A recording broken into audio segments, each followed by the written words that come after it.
the early bird catches the worm. And that couldn't be more true when it comes to taxes.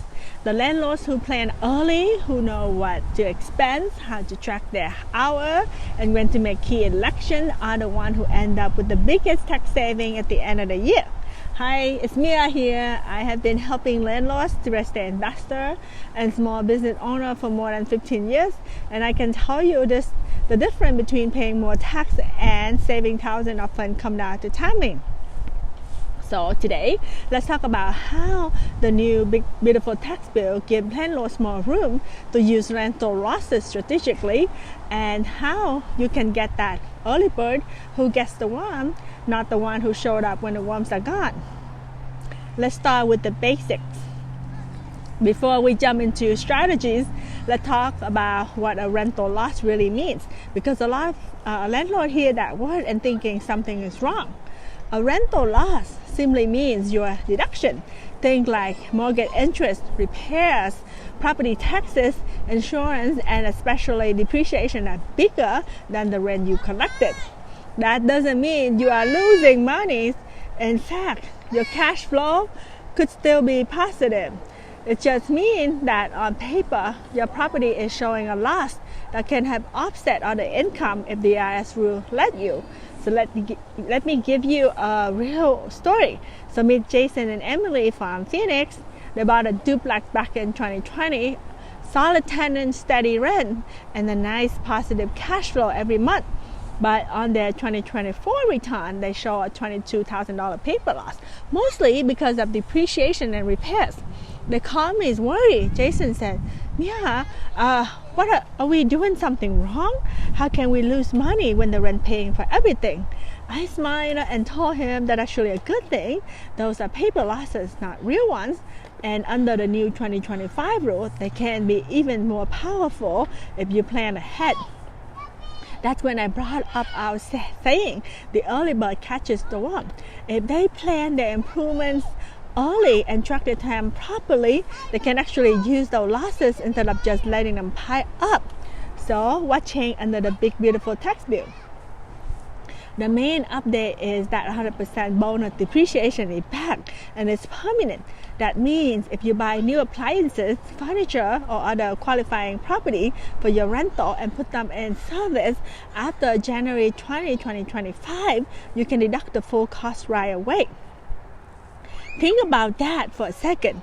If you spend 20 grand on a new roof or kitchen appliances, you could deduct that full amount this year instead of spreading it out over decades. The Section 179 expense limit also went up, which helps small landlords who run their rental like a business. But the key here is business, because you only can use that for Section 179. And there's more AMT relief now. That means fewer higher income taxpayers get caught in that alternative minimum tax net when claiming big deduction. So the new law gives us better tools, but they still have to play by the all passive activity rules to actually use those losses. Let's talk about how to do some of that. There are really 3 paths for landlords who want to use rental losses effectively. Path 1, the real estate professional route, which is REP. REP. This is for those who spend more than 750 hours a year and over half their working time in real estate, managing, developing, or brokering. Here's the story. Maria in Dallas own 5 long-term rentals. She and her husband both have W-2 jobs, but Maria spent 9 weekends managing their rental. But remember, even though she had W-2 jobs, she only was employed for less than 6 months. Because remember that qualifying, is you have to spend more than 50%. So a lot of time the IRS is going to see how many months that you working your W-2 job full-time. So you got to be careful with that, yeah? And hiring contractor, and she's screening tenant and doing bookkeeping. So all of the activity counts for her. And for a couple, only one person needs to qualify for REP, and the whole return, of course, you have to be manufacturing jointly, get that treatment of the REP treatment. So in 2025, we make the rep election for her, grouping all rentals into one activity, so that let her deduct 48 grand in paper losses, including bonus depreciation, directly against the W2 income. The result is a $12,000 tax savings. And here's the best part, they still had positive cash flow. That's being an early bird. She acted before year end, tracked her hour, and make the election on time. Part 2, the short-term rental strategy. Now, not everyone can qualify as a real estate professional, but if you own an Airbnb or VRBO and your average guest stay is 7 days or less, your rental might be not considered a rental activity under IRS passive rules. So let's talk about Ryan from Maui. Ryan runs 2 short-term vacation rental on the beach. Each stay average about 4 nights, and he very hands-on greeting guests, cleaning and managing everything, and he also provides service that rise the level of material participation. So what it meant for his losses, they were not passive anymore, which means they can be used to offset his other income. So remember, in the basically for the last 2 strategies that we've been talking about, we're trying to avoid the passive loss rules by making the rental paper loss on your rental, make it active, so you can apply it against your other W2 income. So let's back to the example that we're talking about. So in 2025, he replaced the furniture and air conditioner, totaling about 27 grand. So thanks to the 100% bonus depreciation, we wrote it all off. His taxable income dropped, but his rental still make money. So Ryan laughed when we filed. He said, "Feel like I caught the worm before we go away." Exactly. The path number 3 that you can take is the active participation allowance.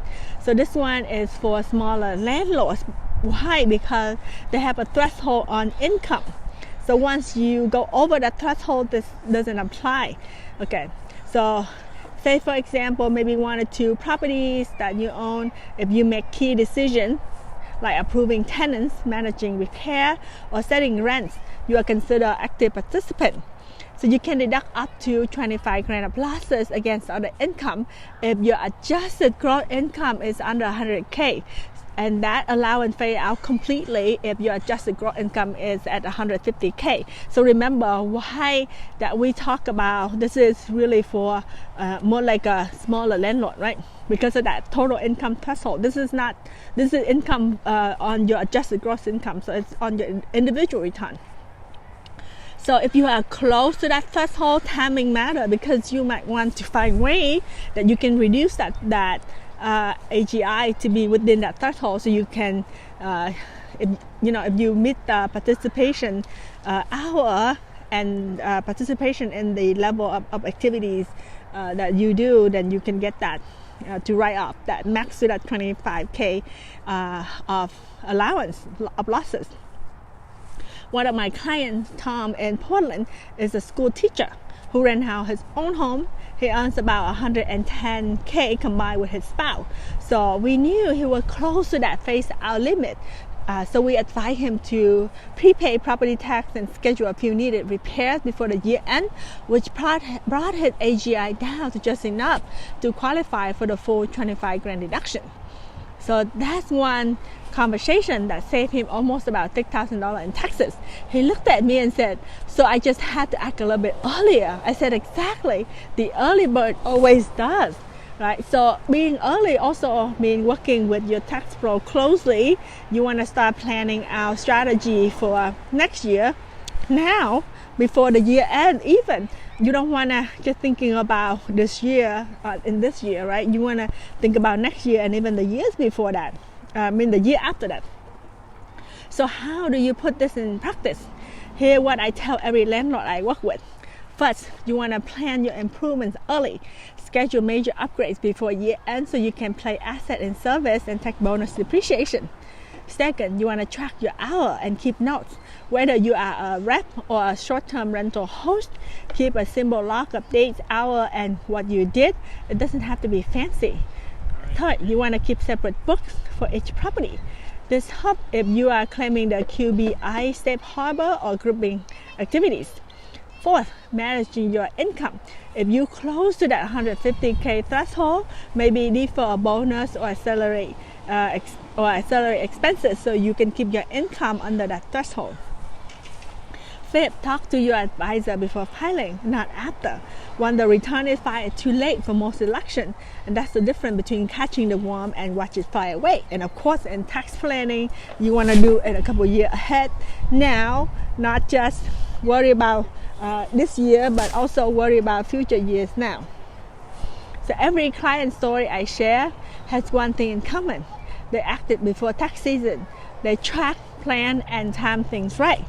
Let's talk about Sarah from Austin who learned about paper losses can be a gift. Or Maria in Dallas, you prep started to cut her tax bill. Or Ryan from Maui that turned his short-term rental into a reduction machine. And Tom in Portland saved thousands just by moving repair up a few weeks. All because they didn't wait. They got up early and got the work.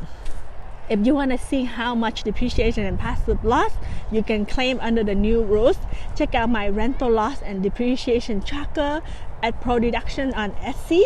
And if you want to go deeper into grouping and rep strategy, visit AssetsWideInstitute.com. Because when it comes to rental real estate, the landlords who plan early don't just get the worm, they get the whole garden.